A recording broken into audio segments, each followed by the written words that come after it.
फिर total 4 lakh positive और percentage में 50% पॉजिटिव, राइट। बोरोड फंड्स में बैंक लोन 3 लाख पॉजिटिव और 60% पॉजिटिव। फिर टोटल फंड्स में 7 लाख रुपया पॉजिटिव एंड 53.85% पॉजिटिव, 8485 जो भी है। एप्लीकेशन में fixed asset 5 lakh positive, 50% percent, 6 lakh positive, 5 lakh, अरे 6 है, 80 माइनस नेट लिखा है, दोनों लिखने का है, डेप्री भी लिखने का है। 12 लाख, 18 लाख, 6 लाख पॉजिटिव, 50% पॉजिटिव। फिर लेस डेप्रीसिएशन वो भी है, 2 लाख का 3 लाख हुआ है, 1 लाख पॉजिटिव और 50% पॉजिटिव। फिर नेट फिक्स्ड एसेट 10 का 15 लाख, तो 5 लाख पॉजिटिव एंड ये अपना 50% पॉजिटिव मिला। फिर net current asset is current asset minus current liability. Current asset में 4 लाख पॉजिटिव, 80% पॉजिटिव, और करंट लायबिलिटी में 2 लाख पॉजिटिव और 100% positive.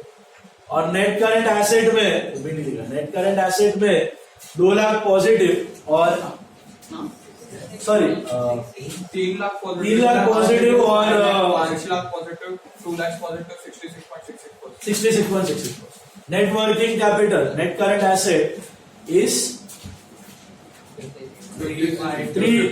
2 lakh positive, net current asset 2 lakh positive and 66.66%, okay. And वापस total funds apply is 7 lakh positive and 53.84% positive. Net current asset लिखा है, fixed asset less depreciation.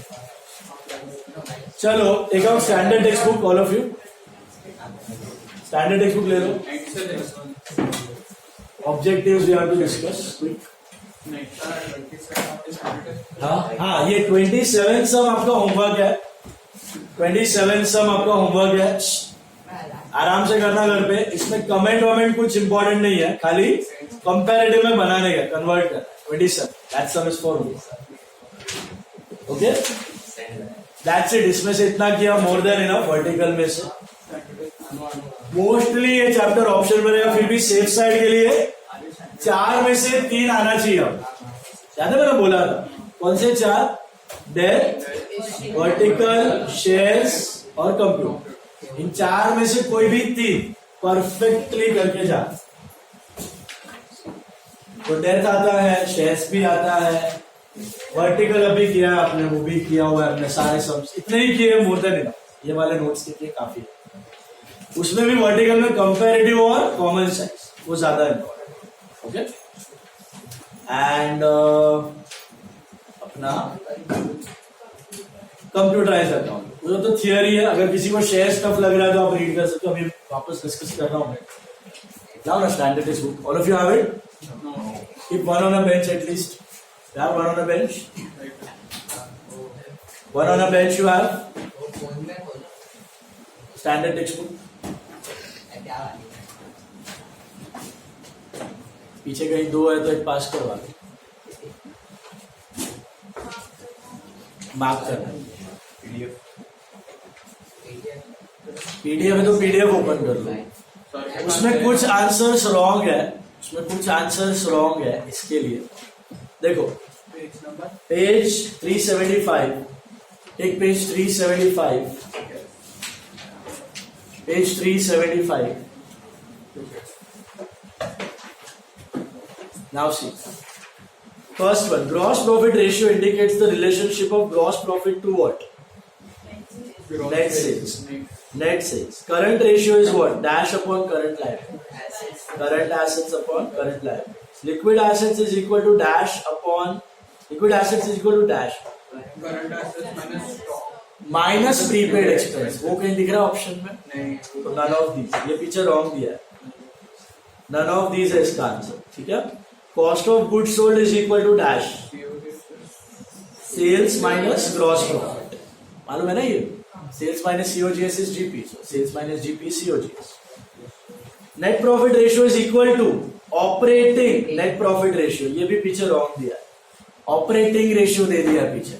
Operating ratio क्या होता है मैंने आपको बताया था, याद है? Operating ratio operating cost ratio, it means UGS plus expense upon net sales into 100. यहाँ पे नेट प्रॉफिट पूछा है. Net profit ratio is operating net profit ratio. The common size statements requires common base. Bills payable is a current liability. Generally, current ratio should be 2:1. From financial statement analysis, creditors are interested to know liquidity. कितना पैसा है, चुका पाओगे कि 6th का है common base. Common base लेते हो ना, उसको कंपैरिजन में सब 100 लेते हो, सब परसेंटेज ढूंढते हो. तो बैलेंस शीट में टोटल फंड्स 100 लेते हो और रेवेन्यू स्टेटमेंट में नेट सेल्स 100 लेके देते हो, पता. Then one word, the statement showing profitability of two different periods. Comparative बराबर, लेकिन comparative balance sheet की comparative revenue statement. Comparative revenue statement. Comparative revenue statement, क्योंकि profitability पूछा हुआ है ना, तो comparative revenue statement. Got it? Ratio that measures the relationship between gross profit and net sales. GP ratio. Critical evaluation of financial statement to measure profitability. Critically evaluate करना उसको क्या बोलते हैं? Analysis. Analysis of financial statement. Critical evaluation. Particular mathematical number showing the relationship between two accounting figures. Accounting ratio या ratio. Simply ratio भी चलेगा. An asset which can be converted to cash easy. Liquid asset. Liquid asset. या quick asset. The ratio measuring the relationship between net profit and ownership capital employed. Net profit. ROCE. ROCE. वैसे ROI भी आता है, but better write ROCE. Return on capital employed. ROI का मैंने बताया भी था आपको, गलत फॉर्मूला है, तो better write ROCE. Statement showing financial position of different periods of previous year and current year. दो पीरियड का कंपैरेटिव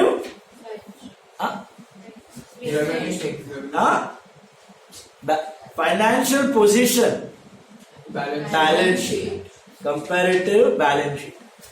ऊपर वाला क्या था, प्रॉफिटेबिलिटी. दो पीरियड का प्रॉफिटेबिलिटी दिखा रहा है तो वो कंपैरेटिव रेवेन्यू स्टेटमेंट. दो पीरियड का फाइनेंशियल पोजीशन दिखा रहा है, मतलब asset and liability, that is balance. Comparative balance sheet. Statement showing changes in cash and cash equivalent during the period. Cash flow statement. Cash flow statement. Activity related to acquisition of long term assets and investments. Investing activity, ये भी पीछे wrong दिया है. This is cash flow from investing activity. Ratio that establishes relationship between quick assets and current liabilities. Quick ratio. Assume that bank कोडी वगैरह nil है. Quick assets and quick liability हो या quick assets and current liability हो, that is quick ratio. या फिर liquid ratio या फिर acid test ratio. Same ही.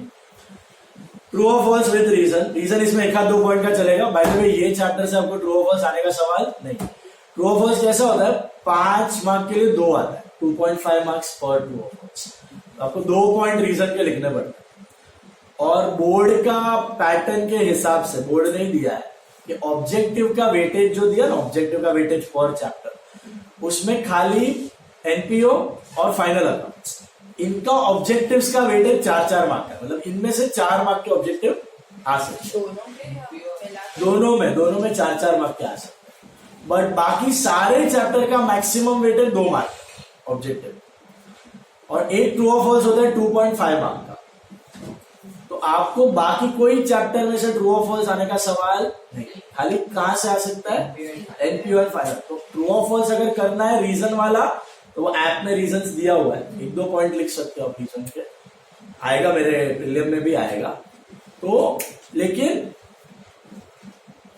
कौन से चैप्टर में से आ सकता है ट्रू और false with reason? Only NPO और फाइनल. बाकी कोई चैप्टर में से आने का सवाल खाली ट्रू और फॉल्स जैसे कोई बताओ, वो अग्री डिसएग्री विदाउट रीजन, वो कोई भी चैप्टर से आ सकता है. Agree disagree, got it. But आएगा बिहाइंड द स्टैंडर्ड टेस्ट, वही आएगा. अच्छा बताओ, ट्रू और false with reason. Financial statements include only balance sheet. What does it include? Both revenue statement and balance financial statement mean final account उसमें दोनों होता है ना बैलेंस शीट भी होता है और रेवेन्यू स्टेटमेंट भी होता है तो दोनों analysis of financial statement is a tool but not a remedy मतलब खाली आप ये एनालिसिस के बेसिस पे इन्वेस्टमेंट डिसीजन नहीं ले सकते मैंने आपको बताया क्वालिटेटिव एनालिसिस भी करना पड़ता है तो वो यहाँ पे नहीं दिखता तो इसका रीजन में लिख सकते हो बायस ओपिनियन मतलब मैनेजमेंट का ओपिनियन अगर गलत हुआ तो वो स्टेटमेंट गलत बना सकता है फिर आपका ये भी आता है क्वालिटेटिव एनालिसिस यहाँ पे पॉसिबल नहीं होता मैनेजमेंट चोर निकला वो यहाँ से दिखता नहीं है क्वालिटेटिव एनालिसिस यहाँ पे दिखता नहीं है सॉरी दिस इज ट्रू है it's a tool but not a remedy tool मतलब एक पार्ट लेकिन 100% इसके ऊपर डिपेंडेंट नहीं रह सकते फिर कभी कभी इसमें कंसेप्ट फॉलो होते हैं कोई कंसेप्ट सही होता है कोई गलत होता है तो कंसेप्ट भी इसमें इंक्लूडेड रहता है आप कहते हैं ना कंजर्वेटिज्म कोई कंसर्न कोई कंसेप्ट सही है कोई कंसेप्ट गलत है बिजनेस के लिए फॉलो नहीं हो रहा है फिर भी आपने किया होगा तो गलत रिजल्ट आएगा तो फाइनेंशियल स्टेटमेंट मतलब नंबर्स देख के आप डिसाइड नहीं कर सकते कि बिजनेस अच्छा है कि बुरा आगे क्वालिटेटिव एनालिसिस भी करना पड़ता ये सब दिया हुआ है आपको पेज नंबर ये जो मैंने बोला अभी पॉइंट्स पेज नंबर 345 पे दिया हुआ लिमिटेशन 345 पे ये है purchase of fixed assets is an operating cash flow किसमें आता है investing cash false it's an investing cash dividend paid is not a source of fund true it's an outflow of fund पैसा जाता है it's an outflow of fund okay gross profit depends upon net sales true gross profit depends upon two items net sales and COGS it depends on two items net sales and COGS बराबर payment of cash against purchase of stock is a use of fund payment of cash against purchase of stock is a use of fund is that right true क्योंकि when you buy stock cash goes out whenever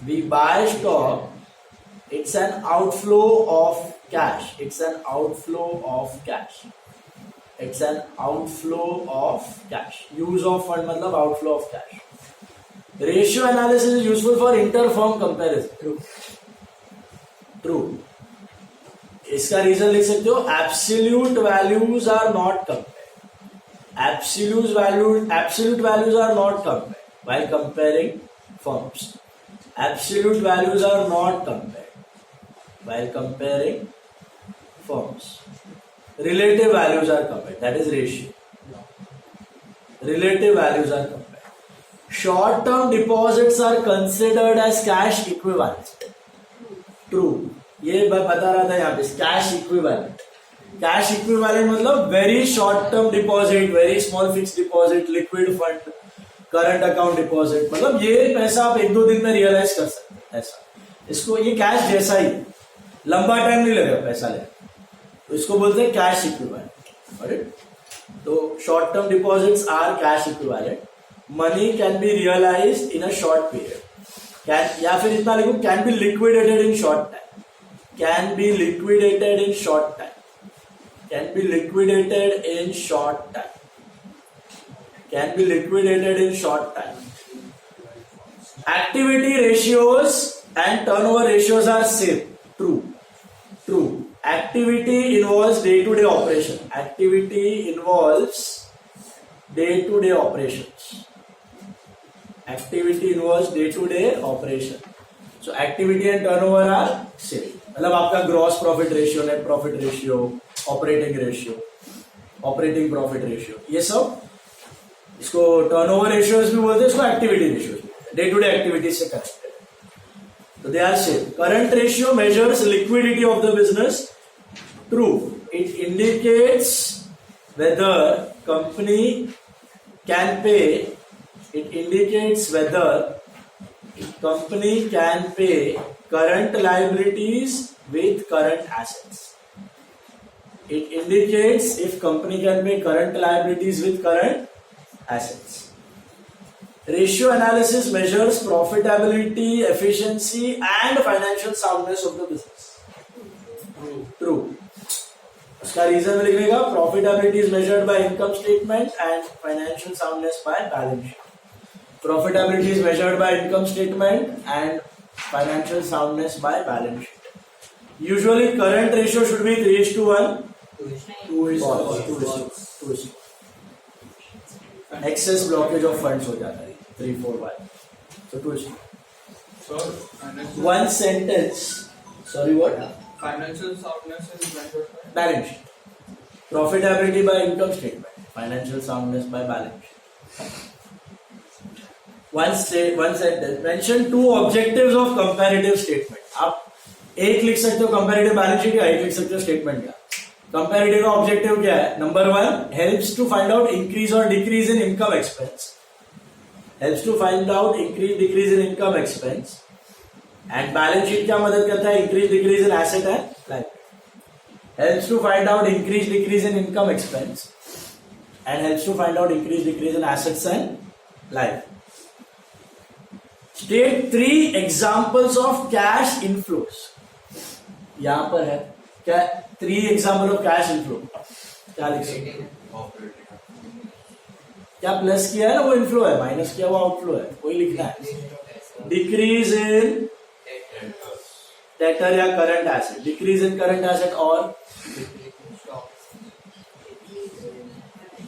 increase in loans या liability और fixed asset purchase की sale. Inflow पैसा आया, sorry decrease of current asset किया, increase of loan किया, sale of fixed asset, issue of shares वो भी लिख सकते. State 3 example of cash outflow. उल्टा लिख दो, increase in current asset, decrease in loan repaid and purchase of fixed asset. Purchase of fixed asset जहां जहां पे पैसा गया वो आउटफ्लो, आया वो इनफ्लो. आया कि गया वो देखने का. एसेट खरीदोगे तो गया, बेचोगे तो आया, लोन लिया तो आया, दिया तो गया. Give the formula for GP ratio. GP upon net sale into 100. Give the formula for gross profit. Sales minus cost of goods. State any 3 example of current asset. कितना सारा है current asset? Stock, debtors, cash, bank, BR, सब current asset ही. मिला? Give the formula for current ratio. Current asset upon current liability. Give the formula for quick assets. Quick asset कैसे ढूंढते हो? Quick ratio नहीं, quick asset. Current asset में से क्या हटा देते हो आप? स्टॉक और प्रीपेड एक्सपेंस. याद है वो लिक्विड रेशियो के लिए. Hello, current asset minus stock minus prepaid expense. State the formula for COGS.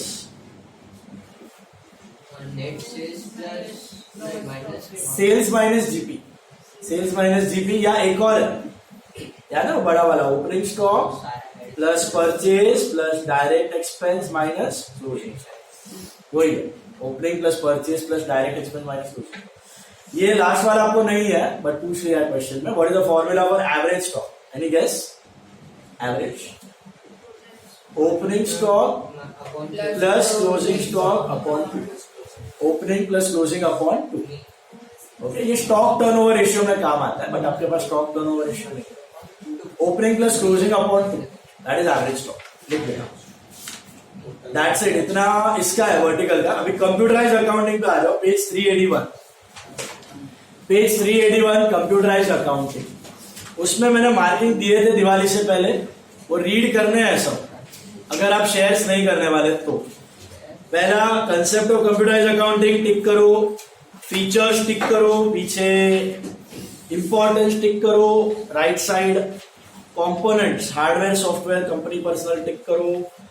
फिर क्रिएटिंग डॉक्यूमेंट्स नहीं चाहिए. उसके बाद comparison between manual and computerise accounting tick करो, डिस्टिंक्शन है ना। फिर राइट साइड बॉटम में अकाउंटिंग पैकेजेस वो टिक करो। फिर राइट साइड पेज 387 में लीगल एंड लाइसेंस सॉफ्टवेयर वो लास्ट वाला। उसके बाद वो पिक्चर दिया, वो सब काम का नहीं है। मिला। और उसके बाद ये शॉर्टकट कीज जो है, ये पूरा प्रैक्टिकली है, कंप्यूटर पे टैली सीखोगे तो आने ही वाला है, बट थियरी में आपको रट्टा मरवा रहे हैं फोकट का। शॉर्टकट कीज का याद रखना पड़ेगा। उसके लिए आप याद रख सकते हो